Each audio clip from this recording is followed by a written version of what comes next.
নমস্কার, আমি রিমি। নদিয়া জেলার খুব ছোট্ট এবং সুন্দর একটি গ্রামের খুব সাধারণ ঘরের গ্রাম্য গৃহবধূ।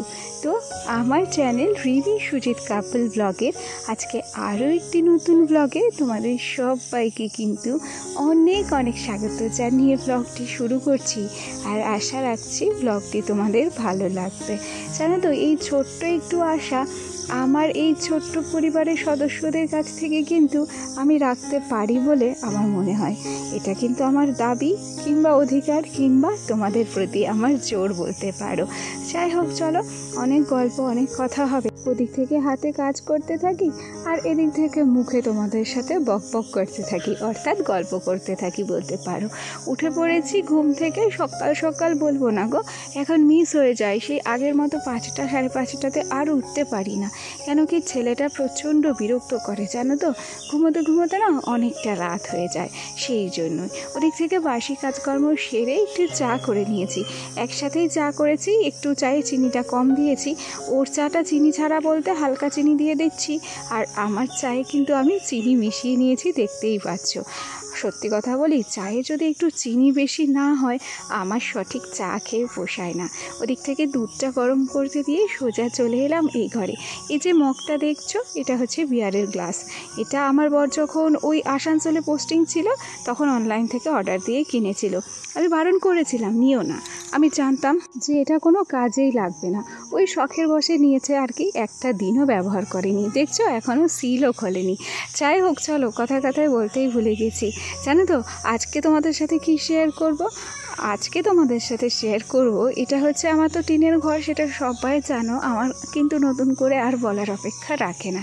আমার এই ছোট্ট টিনের ঘরটাকে আমি কিভাবে সাজিয়ে গুছিয়ে পরিপাটি করে রাখি, আমার শোকেসে যে সমস্ত শোপিসগুলো আছে সেগুলো দিয়ে, তারপর খুব ছোটোখাটো কমা বলতে পারো কিংবা অল্প দামের জিনিসপত্র ফুলদানি টুলদানি দিয়ে সেগুলোই তোমাদের সাথে শেয়ার করব।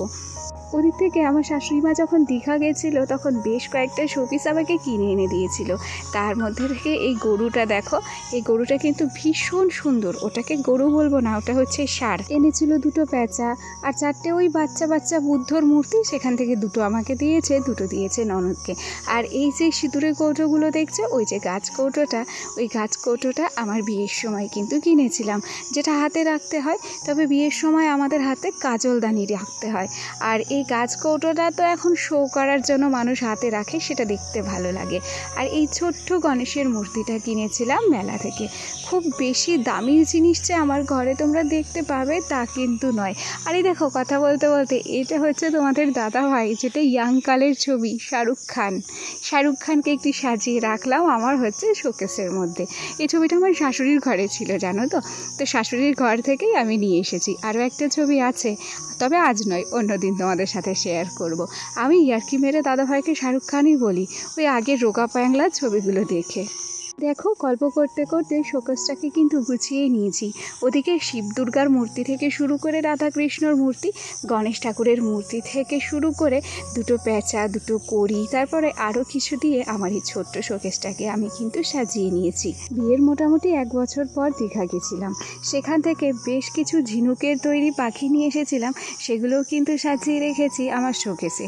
তবে অনেক দিন হলো তো সেগুলোর আঠা খুলে খুলে যাচ্ছে, আর ওগুলোকে জোড়া লাগানোর মতো সেই গ্লুগানের আঠা সেগুলো তো আমাদের কাছে নেই যে পাখিগুলোকে জোড়া লাগাবো।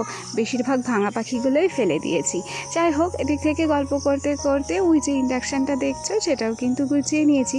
আর ইন্ডাকশানের পাশে যে ছোট্ট র্যাকটা ছিল সেটাকে একটু ডেকোরেশন করেছি। কি বলো তো, আমার একটা বর এবং একটা বউয়ের মূর্তি ছিল মাটির, সেটাকেই কিন্তু ওই র্যাকে সাজিয়েছি।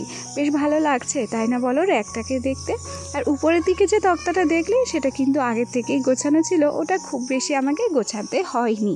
তবে এবার চলে এসেছি আমার শোকেসের দুদিকের মাঝখানে একটা চৌকো গ্যাপ রয়েছে, সেই গ্যাপটাকে কি দিয়ে পূরণ করব? অনেক দিন আগে দেখো, এই যে পুতুলটা দেখছো, এই ধরনের পুতুল উঠেছিল, খুব শখ করে পুতুলটাকে কিনেছিলাম। সেই পুতুলটাকে দিয়েই এই 2টো শোকেসের মাঝের গ্যাপটাকে কিন্তু আমি পূরণ করেছি। আর তার সাথে এই ছোট্ট আর সুন্দর ফুলদানিগুলো দেখেছো কি অপরূপ সুন্দর লাগছে। আমার তো খুব ভালো লাগে এই ফুলগুলো ফুলগুলো। আমি জানি না তোমাদের কাদের কাদের আমার এই ছোট্ট ফুলদানিটা পছন্দ হলো। যাই হোক, এই জায়গাটাও কিন্তু আমি এই ছোট্ট ছোট্ট জিনিসগুলোকে দিয়ে সাজিয়ে রেখেছি।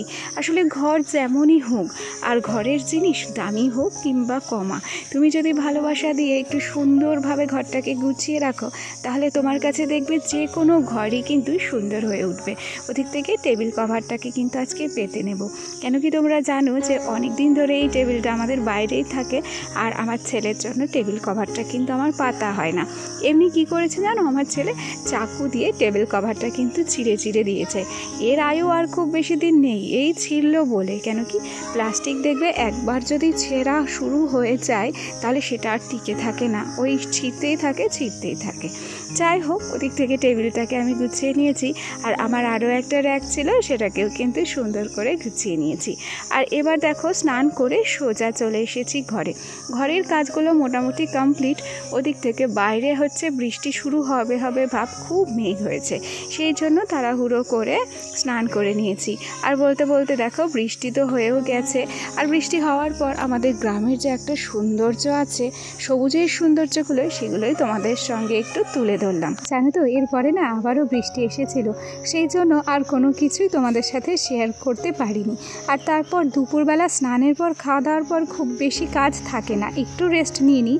সোনাকে ঘুম পাড়িয়ে দিয়েছিলাম, আর সোনা ঘুম থেকে উঠে একটু জল বিস্কুট খাচ্ছে। পুরো বিস্কুটের কৌটোটাই নিয়ে নিয়েছে, বলছে আর আমাকে দেবে না। যাই হোক, চলো এবার সোজা চলে এসেছি একেবারে রাতের রান্নায়। আজকে রাত্রে একটু রান্না করব ছোলার ডাল, সেই জন্যই ডালটাকে কিন্তু সিটি দিয়ে নিয়েছিলাম। আর আমি ছোলার ডাল রাঁধলে হিংটাকে কিন্তু ফোড়ন দিই, তাতে করে কি হয় বলো তো, ওই যে মিষ্টির দোকানে ডাল পুরি পাওয়া যায় না, সেই ডাল পুরির মতো একটা অসাধারণ গন্ধ ছাড়ে। হিঙের যে এত সুন্দর গন্ধ, সেটা হয়তো আমি যদি হিং না ব্যবহার করতাম তাহলে বুঝতেই পারতাম না। যাই হোক, একটু জিরে, একটু শুকনো লঙ্কা, সামান্য একটু হিং ফোড়ন দিয়ে ছোলার ডালটাকে কিন্তু আমি সোমবারা দিয়ে নিয়েছি। আর সেই সাথে শেষ মুহূর্তে রান্নার স্বাদটা আরও বাড়িয়ে তুলতে একটু স্বাদ মতো চিনি দিয়ে দিয়েছি। কেন কি নুন আর চিনিটা যদি ব্যালেন্স করা যায় রান্নাতে, তাহলে আর কিন্তু ভাবতে হয় না যে রান্নাটা আদতেও খারাপ হলো কি না কিংবা ভালো হলো কি না। আর ওদিক থেকে দিয়ে নিলাম 2 চামচ ঘি, আর তারপর দিয়ে নিয়েছি গরম মশলা গুঁড়ো। ব্যাস, আমার রান্না কিন্তু এখানেই কমপ্লিট। এ পর্যায়ে একটা কথা তোমাদেরকে বলি, আমার যে সমস্ত বন্ধুরা প্রথম থেকে আমার সাথে আছো, পাশে আছো, তোমাদেরকে অসংখ্য ধন্যবাদ জানাচ্ছি।